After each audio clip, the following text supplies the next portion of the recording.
Ketua Umum, Ketum, Partai Solidaritas Indonesia, PSI, Kaesang Pangarep menyebut sang kakak, Gibran Rakabuming Raka, adalah ayahnya, Joko Widodo, Jokowi, namun dengan versi yang jauh lebih baik. Hal itu disampaikannya saat dirinya menjawab salah satu pertanyaan dari mahasiswa terkait dinasti politik dalam keterangan tertulis yang diterima.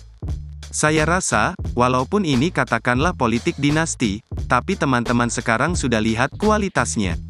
Seperti kayak kemarin, debat Cawapres, saya rasa ini adalah versi yang jauh lebih baik dari Pak Presiden, Jokowi itu saja, ucap Kaesang ditemui di Kopi Kita, Kendari, Sulawesi Tenggara, Sabtu, tanggal 23 Desember tahun 2023. Tak hanya itu, Kaesang juga menjawab pertanyaan tentang bagaimana sang ayah, Jokowi mendidik anak-anaknya yang kini berkecimpung di dunia politik. Ia menjawab bahwa ayahnya mengajarkan dirinya dan sang kakak, Gibran untuk tidak angkuh. Sebenarnya simpel, salah satu yang diajarkan ke kami adalah tidak boleh jumawa. Salah satunya itu, dan kita tidak boleh namanya merendahkan orang lain.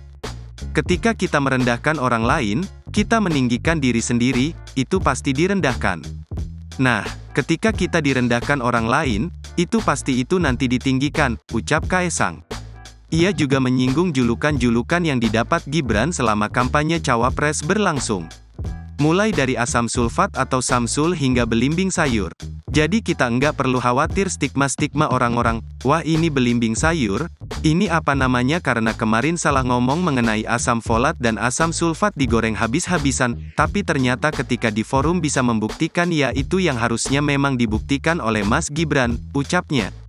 Karena kemarin ketika setiap kali ditanya kenapa kok enggak pernah ikut diskusi dengan yang pihak sini sana sini, Mas Gibran kan cuma menjawab saya menunggu yang formal yang dari KPU, orang langsung menghujat lagi, wah enggak berani, enggak ini, takut ya, tambahnya. Download Tribun X sekarang, menghadirkan lokal menjadi Indonesia.